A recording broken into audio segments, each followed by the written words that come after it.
When I'm warming up for a posterior chain workout, I'm still going to warm up my whole body because I always try to think of using myself as one whole unit and building up from there. So, 20 squats, 40 high knees. To finish our 20 squats, you can mess around with different stances, narrow, wide. We're going to go to 40 high knees. When we're doing our 40 high knees, if we're stiff, we can bend the leg right out to up. Try to stand tall, with your eyes up, seeing the furthest thing you can see. When you go to your second set, you can try elevating the heels, feel a little bit more range of motion in your hips and ankles. Don't go down too fast when you're learning because it is a deeper knee bend than you're used to. And then right back to 40 high knees again. Okay, so hip thrust 3 variation. I'm thinking of flat feet, heels down and toes up, and then toes down and heels up. 3 sets of 20 to 30 because you're pretty damn fit. It's totally up to you how much you're training. But first is tailbone tuck, press up with flat feet, 20 reps with your head on the ground. Then heels down, toes up. And at this point, we're somewhat scooting the heels towards us for a little bit of tension in the hamstrings. We're pulling our heels towards us while pushing our heels down, 20 reps. You can mess around with placement, and then toes down for set 3, and heels up, tailbone tucks, everything else is the same, and press up, 20 reps. Following the hip thrust, we're going to be doing regular planking, holding still, working on our tension building, side planking, holding still, working on our tension building, and following that up with scapular circles like we've been doing in our mobility work, because that'll come in handy when we're deadlifting and when we're doing rows and stuff like that on this back and hamstring work. Loaded beast is basically a moving child's pose where your knees get to bend and you get to load up your shoulders by not putting your knees on the ground. Starting in push-up position and start going back. You can have wide feet when you're learning. It's up to you for comfort. Go forward slowly, make sure you keep your hips up. Come back and keep control. If you're able, try to have your feet and knees touching. Suitcase deadlifts are standing tall, shoulder blades engaged, tight grips, everything in your body is working to create tension. And when you bend over, don't keep your head up like you were doing last session. Nice and slow. Bend at the waist. Come back up by pushing your hips forward.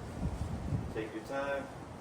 Anytime you can do 15 to 20 easy at whatever weight, you're safe to go up. And we want to be doing sets of 5 to 15 reps for the first couple weeks. TRX rows, you're doing these on your own. Nice and slow. As you get stronger, you're walking the feet further and further forward by keeping the hips up as you get closer to the wall. And when you feel like you can just do sets of like 15 here and your feet are touching the wall and it's too easy, we're going to have to start getting more dumbbell work going. For dumbbell row, you're probably going to want your hand on something sturdy, like the third stair of your staircase maybe. Use the wall, but you want something pretty stable if you can't get all the way down into this 3-point stance. I'm going to use the same thing I use for a knee bent deadlift as opposed to like staying stiff. If I'm getting somewhere low, I'll bend the knees, flat back with my butt out, and I'm going to row right here. Regular stance, hold on one side for about 8 to 10 reps, making sure you're holding enough that you're tired halfway through. Switch hands, 8 to 10 more. Double legs when you're doing weighted. For body weight, thinking about getting a little bit further from the wall or whatever we're holding, hollow body and tight quads so that we get a deeper stretch at our ankles, and then pressing ourselves diagonally forward and upward, almost like you're rubbing your nose on the wall. First, fly with the TRX. We're going to slowly move to the right distance backwards so that arms stay straight when we pull, hips stay engaged as we pull, shoulder blades engaged. Pull the arms apart to bring yourself up. Try to keep a tight grip around the handles and your thumbs over your fingers like this, but flat wrist the whole time if you can. We get down on our forearm. The forearm is always pushing. We're always using the side of the foot to push the ground or the side of the shoe to push the ground. And then I will move my hips forward, and that'll make me feel my back engage a little bit more. And then I'm rotating slowly without sagging. The whole goal is to stay upright and stay high off the ground. Don't sag, don't go quickly, don't twist too much. Just keep control. TRX full pose for external rotations. Same position as the reverse fly, but maybe slightly easier as you're learning because you don't have quite as much muscle to recruit here. Keeping it so that your body can always move with a slight hollow body and slowly going.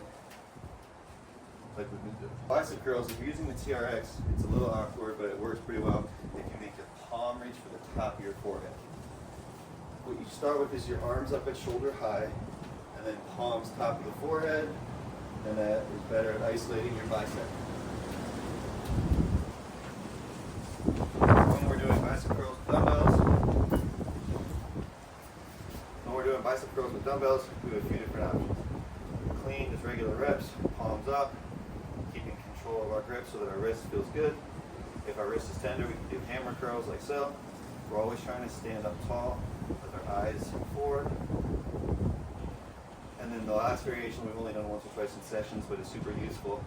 Holding still for a period of time, say 25, 30 seconds, and then trying to do some reps with either grip. Doesn't matter if you have to do regular or hammer, but after the isometric holding still, it gets pretty tough.